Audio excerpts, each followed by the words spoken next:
I do think it's possible that Washington trades up and Chicago allows Washington to trade up because Caleb and his group do not want to go to Chicago. Where you land matters. Chicago has never developed a star quarterback. All right, ladies and gentlemen, welcome back to the channel. Tonight, we're talking about the Washington Commanders. Now, guys, I've been saying on this channel here for quite some time now, the Washington Commanders next season, if they can just get this quarterback situation right, they've got the number 2 pick in this year's draft. They've got a bunch of draft capital.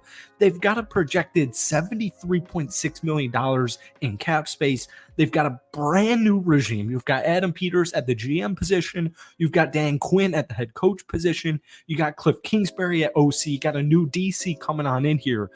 Guys, if they can get this QB situation correct, which I think it's going to be Jaden Daniels, but folks, if it's Caleb Williams, if it's Jaden Daniels, if it's Drake May, even if it's Sam Howell, we're going to talk about all this stuff in tonight's video, but nonetheless, they're building the foundation.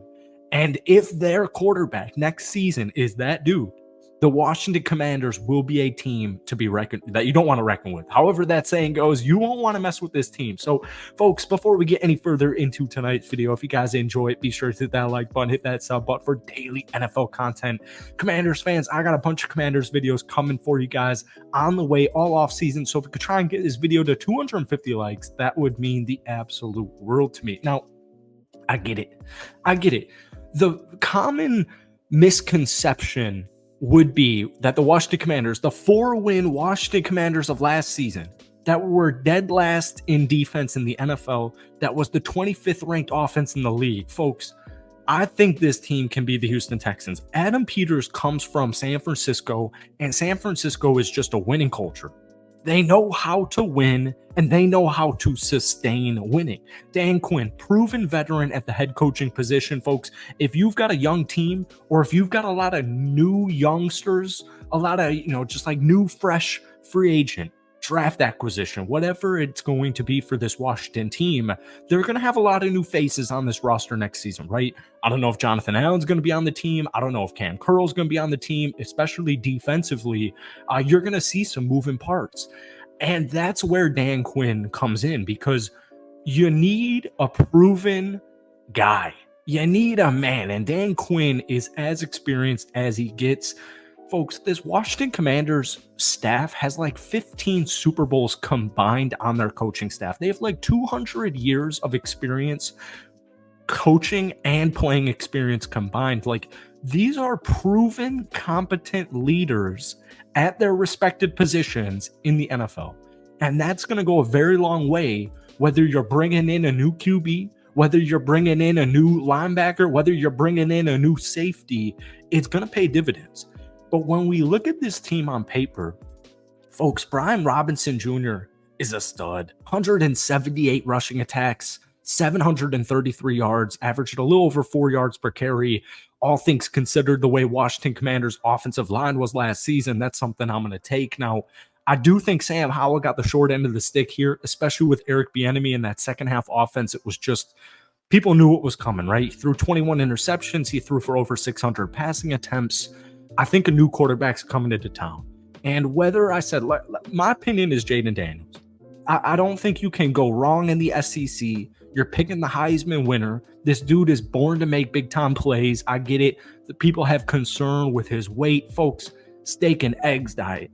Throw this dude on steak and eggs, gain an extra 10 pounds. It's a marathon, not a sprint. But nonetheless, Drake May, Jaden Daniels, trade up for Caleb Williams, which I don't think they should do, and I don't think they're going to do, because the Chicago Bears supposedly want a generational haul for a generational player. Folks, if they want a generational haul for a generational player, and he's actually a generational player, they're going to draft the generational player. So in my opinion, once again, I think Jaden Daniels will be QB1 for the Washington Commanders next season.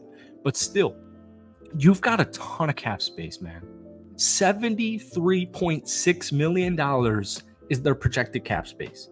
Now, I get it. They moved on from players like Chase Young and Montez Sweat at the deadline. They're going to lose some more players defensively. Like I said, I don't think Cam Curl will be back. Curtis Samuel might not be back. There's going to be some players. There's going to be some roster overturn. And once again, I hate to just keep reiterating the fact of how much this team reminds me of the Houston Texans, but it's true. The Houston Texans 1 year ago won 3 football games, and they draft CJ Stroud and they draft Will Anderson Jr., but most importantly, they got their head coach in DeMeco Ryans, and the Commanders got their coach in Dan Quinn and Bobby Slowick. Cliff Kingsbury is the offensive coordinator for the Washington Commanders, a proven guys, people don't understand. Cliff Kingsbury at the college level was an absolute stud. That dude could throw, he could make plays. Cliff Kingsbury in college was an absolute stud. And I think he's so much better suited, better poised for an offensive coordinator position as opposed to a head coach. Because as we know, there's a lot of moving parts with the head coach position. Cliff Kingsbury specializes in offense, so throw him in an offensive role, and that's exactly where he is. So no matter who the quarterback is, even if it's Mr. Sam Howell, who I think once again got the short end of the stick, he got shafted. That's just the way things go in a business, especially in the NFL. He's going to get them right. But once again, the GM, Adam Peters, can make or break this Commanders team right here, right now. $73 million in cap space, folks. Once again, I hate to keep reiterating the fact of how much this team reminds me of the Houston Texans, but I remember, they won 3 football games and they draft CJ Stroud and, they pick up players like Dalton Schultz and pick up players like Devin Singletary, and it just flew so under the radar. Like it flew so under the radar. A lot of these kind of 1 year prove it veteran, but not, like 33, 34-year-old veteran contracts, like guys who are coming off their rookie year deals and are looking for a prove it contract, just like the 2 players I mentioned. If Adam Peters can hit on the draft and he can hit on free agency, this Washington Commanders team, even if theoretically they only win like 7 football games next season, that would be a step from this past season. But the sky's the limit. And it all comes down to that quarterback position. And if you can get that QB right, and you can hit on a couple more draft picks, and you can hit on a couple of veteran free agent acquisitions, it can change everything. And I just think there's this fresh breath of air in the Washington Commanders building and in the fan base and in the community. I can sense it in these comment sections. I can sense it within the organization. Like, things are moving. And I still, at the end of the day, I've got Scary Terry, 79 catches, over 1,000 yards this past season. I still got Jahan Dotson, 49 catches, 518 yards.